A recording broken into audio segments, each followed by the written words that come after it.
Hello, good afternoon, and welcome to Build. Our next guest is a recording artist, poet, and activist. She founded her own record label at just 19, Righteous Babe Records, has sold millions of albums, toured the globe, and now written a memoir. Fresh off a set at the 50th Anniversary Jazz Fest in New Orleans, DiFranco is here to discuss her wonderful new book, No Walls and the Recurring Dream. Welcome. Thank you so much. Thanks. So obviously this is a very first memoir for you.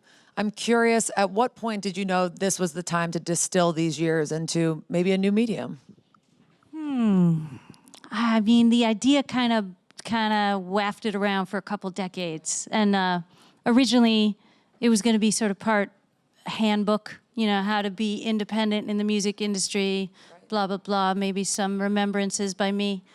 Anyway, that ship sailed a few decades ago. I couldn't begin to tell somebody young starting out in music how to do it nowadays, because I came up in a different world. But I don't know. So it just turned into a story, a remembrance, and I don't know. It just felt like a natural time to look back. This book covers up until the very early 2000s. I'm curious, at any point did you think, I'm going to write it and I'm going to cover up until last year or the day before I turn it into my publisher? Or did you know you wanted to focus on the early years? Yeah, no, never. Did I think I was going to go up to yesterday? I'm assigning more work to you. Yeah. I mean, I wouldn't have had time. I spent 2 years getting to, the year 2000, staring off into space, trying to remember anything, first of all, was a challenge. But then I just feel like my life now is such a different... It's the life of a different person, I'm definitely in part 2. So I thought just conflating that with part 1 would have been almost artificial. Aside from just trying to remember everything that happened, was there any unique challenge that came with trying to make sense of all these memories and what they mean and what needs to go in and what needs to get cut? Yeah, boy, so many challenges. It just couldn't be more different from writing songs. I was going to say, did you find any through line where you could get into the same headspace, or is it a totally different beast? Totally different beast. That was my experience anyway.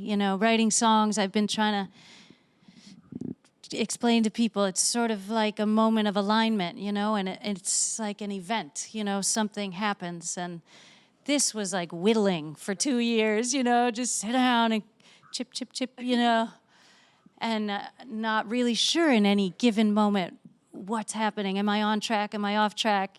Some days I felt excited and elated. Right. Other days I felt desperate and, trapped.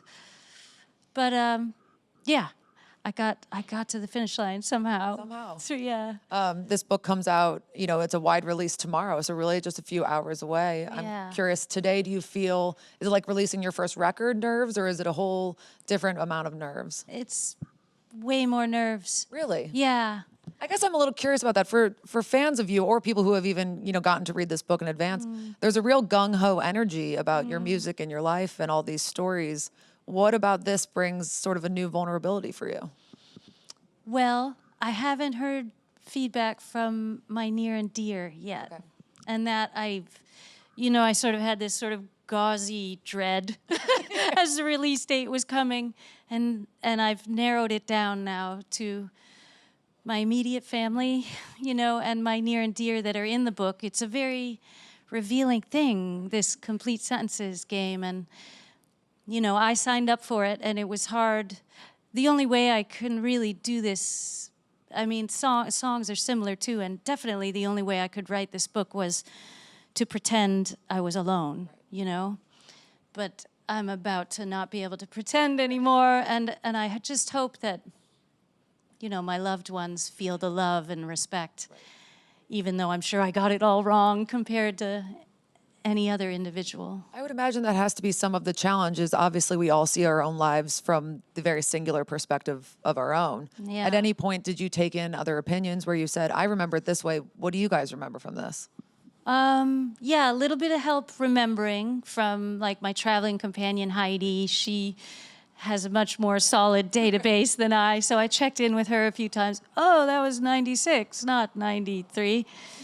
But, and then I also did share different versions along the way with about 20 friends and comrades, and that was really different. Never sort of let people into my process before. I never, here's 2 verses of a song. What do you think? Where should I go? So that was really interesting to me to hear 20 or so different people's feedback, each so different. Feedback isn't always like the most fun thing to receive. Were there any particular passages where somebody said, I think you should soften it, and you said, I really don't think I can? Oh, yeah. My friends are less diplomatic than you. I was told by, this person, take that section out. You just take it out. Take it out. Don't say it. And somebody else, and I had to sort of navigate through, what parts of what feedback to listen to and revise, and what parts to just say thank you, but I think I'm gonna go for that. Now that we have this finished product of it, you're not in the thick of writing it. Is there one passage in particular that somebody maybe gave you lukewarm feedback on or a little curiosity about, but you're so glad now that you see the finished product to have kept it in there? Well, one of my team members, I won't say specifically, but I thought, oh, well, here's a person who works in the publishing realm and knows, and I was trying to find a balance in my book between the storytelling and the pontificating, because I do a lot of idea sharing along the way, but I didn't want it to be so much that people are like, oh, okay, whatever, for your ideas. So I checked in with her pretty close to conclusion, and what do you think, how do you think about how I struck this balance? And she was pretty brutal with her, you should take out this, and this section. Oh my God. And I didn't. Right. But I just got an email from her recently saying, it's fabulous, I love it. Yeah, so. That's good to receive before it actually gets out there. I mean, Let's talk about the title a little bit. No Walls and the Recurring Dream. My first thought when I heard this, I have often heard about recurring nightmares. A recurring dream is such an interesting way to flip that on its head. Where did this arrive in the writing process that you knew this was going to be the title? Maybe midway through. I think my history in songs and led me to. I didn't really write it linearly necessarily, and so I sort of started to flash forward in my mind to how was I going to conclude this story, and so as anybody who cracks it open knows, No Walls is the first chapter basically, and the recurring dream is the last chapter, and so I sort of got a sense of the periphery, and then I filled in the middle. Yeah, that little middle part. These aren't professional opinions, but obviously you do have children. I'm curious, does writing a memoir feel different as a parent? There's obviously things you want them to know about your life from before they existed, but there's probably also things that you're a little nervous about them one day having in the written form.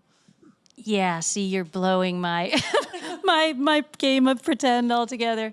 Yeah, that'll be another someday. I mean, I have a 12-year-old girl and a 6-year-old boy, so my 12-year-old was in the kitchen the other day, and somebody saw the book sitting on the kitchen table, and, oh, have you read it? And she was like, ew. No. Yeah, she's not actually quite yet interested. Mom's not maybe cool yet. Thank goodness, not yet. What do they think about what you do for a living? I mean, this has obviously been their entire lives, but it's got to be interesting as your daughter arrives at 12 and maybe, entering her teens. She's going to have a whole new awareness of who mom is. Yeah. Well, mom's pretty out there anyway, on her own sleeve. So I think she knows exactly who I am.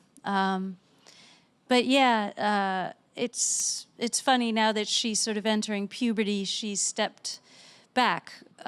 She was on tour with me for the first 3-4 years of her life, steady. She's a great tour hound, traveling person. And then she sort of started getting interested and involved, which I loved. She started singing with me. And that's fun. Yeah, that was really so great. But then that stopped again. I thought, oh, here we go. Now we'll just do this together from now on. But no, now she's needing to step back from me, and I get that. If I know about teenage girls, they'll come back. I hope so. I miss her already. It was like that 12th birthday was like a light switch.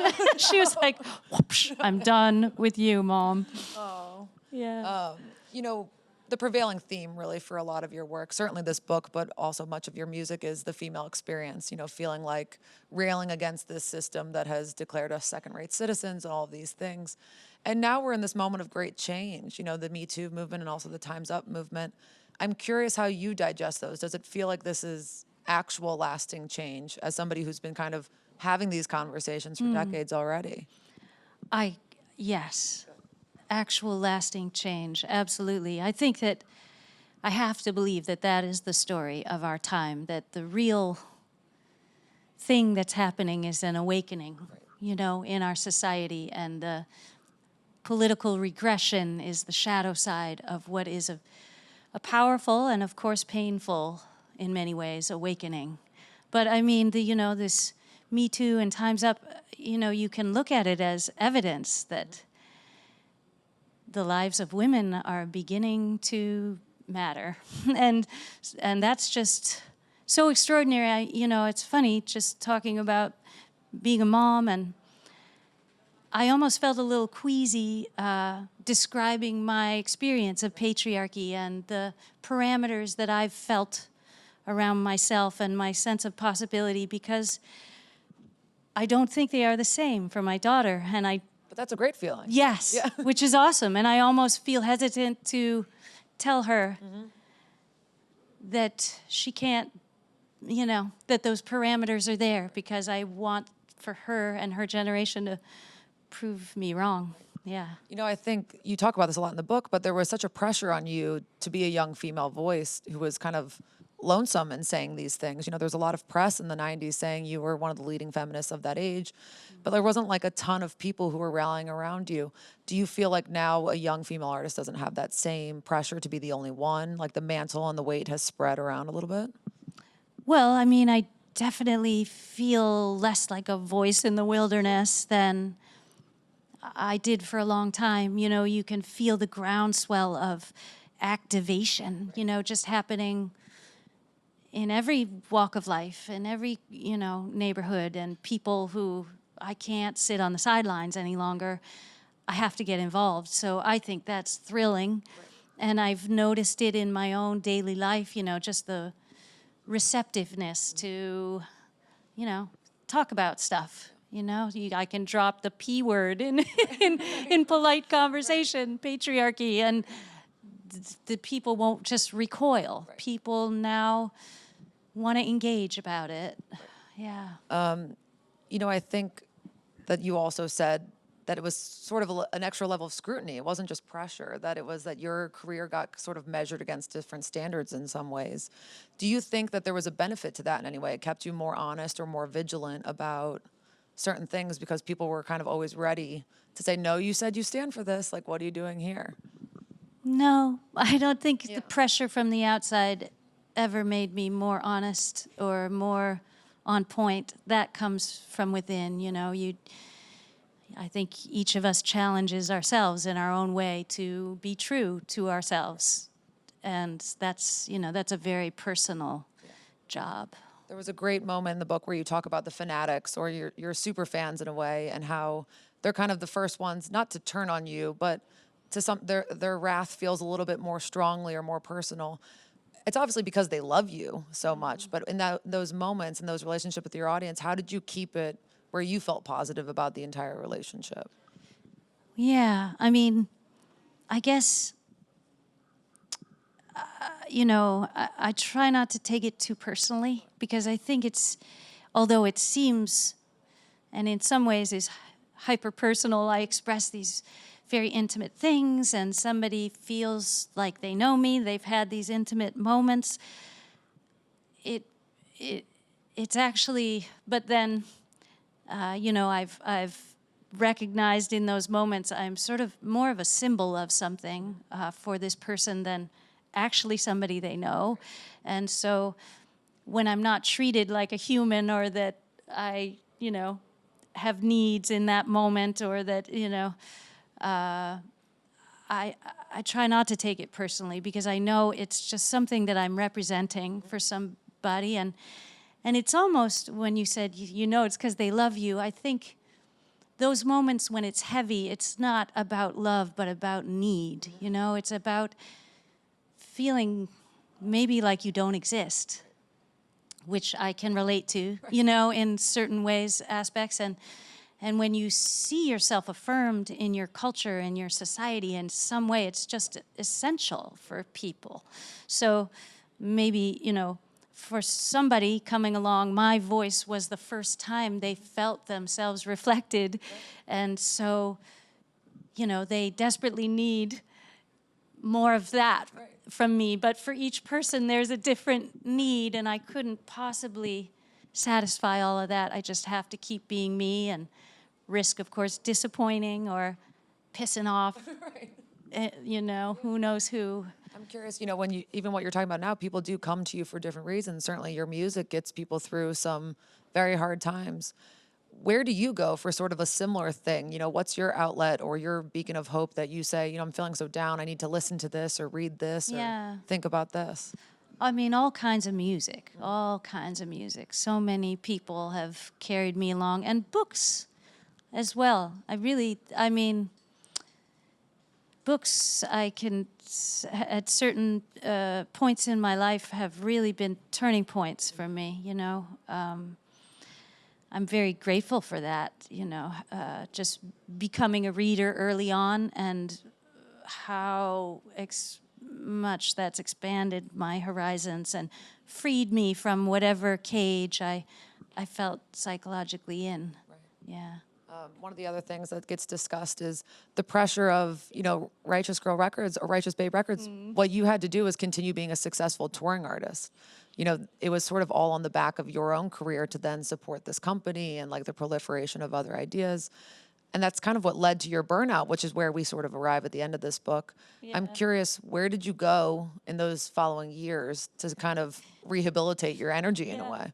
Yeah, it's funny that I left the story off in Burnout.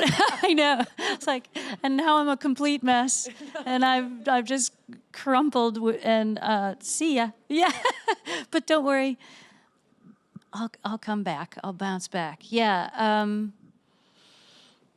Yeah, I mean, it's funny being perceived, you know, as Indie Girl USA and such a success for being independent, but the reality is my record sales have been kind of peanuts compared to major label artists. So touring has always been my bread and butter, and, you know, Righteous Babe Records, you know, every other record sort of has lost money along the way. They're all labors of love, you know, just musicians that I love, music that I, you know. So it's been a balancing act, and it all hinges on me getting out there and playing guitar. It also meant that, I mean, there's a lot of artists in the world who, when they say, I need a year to take some time off and write this album or to do nothing, you know, I look at your output from the 90s, and it's shocking how many albums released and how many tours went on. You know, when you look back at that time now, are you shocked that you were able to accomplish that much? Or do you just remember feeling like you were invincible, like nothing could have stopped you then? Yeah, well, I guess I was just on a mission. I couldn't be stopped, you know? And then, like you were saying, it's sort of the momentum of that mission became a thing unto itself and almost churned me up within it. You know, I feel like when you were just talking just now, you gave me, though you don't know it, an answer to a question I get a lot of, what is the advice you would give to somebody? My advice as of this conversation is step away more. Yeah. Take more time to yourself. Take time off, maybe in the least likely moment. Right. If you feel it inside you, do that. I wish I had done that more. Right. Well, now that you're in a position, I mean, I think you even say in the book that the peak was one thing. Life after the peak has actually been quite a bit better, more enjoyable creatively, at least. Is that, you think, because of that reason? You're able to sort of come and go a little bit more as you please? Yeah, the fervor has died down, and that's nice because that didn't help, you know, any of us really, you know. And now my connection with my audience is so so genuine and so, meaningful and kind of long-term. It's like we're in a long-term relationship now. And these days I hear a lot, oh, I've been here for 30 years with you, and you went left and I went left, and you went in a ditch and I went in a ditch, and we've been on this parallel journey, which I love to hear. It just makes me feel less alone. Yeah. That's the point of music, right? Yeah, right. Exactly. I love that. That's all we have time for me, but there are a couple people in the audience who are asking questions. All right. I think one is, right here. Hi. So you guys talked a little bit about the Me Too movement and the feminine movement, and I'm very curious to hear about your thoughts, especially being back here where it sounds like you started so much of your career 25, 30 years ago. What are your feelings and thoughts about walking around and maybe walking down the same streets where you played, but the venues aren't there, but then right on this corner seeing a store like Fluid where they talk more about like gender equality, and how do you feel about that transition and evolution of where you were 30 years ago and how that's sort of evolved? It's incredibly hopeful and wonderful to, see women coming into their own, becoming acquainted with their own nature more and more and believing in it and having a place in the world, and, queer people just having a place in the world and a discernible identity that they can claim. And it's just beautiful. And sometimes, I think it's easy for us to look around and just go, oh, this is the way it is. So it's so wonderful when we get these confirmations that things can change, and they can change like that, When enough momentum builds behind a truth, it just becomes undeniable. So it's just cool to see feminism grow, and even, in these startling new ways. Awesome. And then we have one more question back here. Hi, Ani. Hi. Nice to see you. I'd like to know what music artists you're currently listening to. Like, who are your current favorites? Well, I mentioned I have 2 kids, right? So Billie Eilish. That's what my 12-year-old is spinning all day long now. So I've been checking her out. Hadestown, boy, this incredible folk opera that just hit Broadway, that I've had a long history with. Those songs re-entered me on opening night when I went to see the show, and they haven't left. Those beautiful melodies. I just love Anais Mitchell so much. What else? Mostly I listen to music with my kids. So my daughter is also into Regina Spektor. She's into Amy Winehouse. She likes badass babes. Which is very good taste. Yeah. That's awesome. You guys know Walls and the Recurring Dream is out tomorrow. She's got a bunch of book tour dates there on her website, and then a lot of upcoming concerts for the year. Thank you so much for being here. Thank you.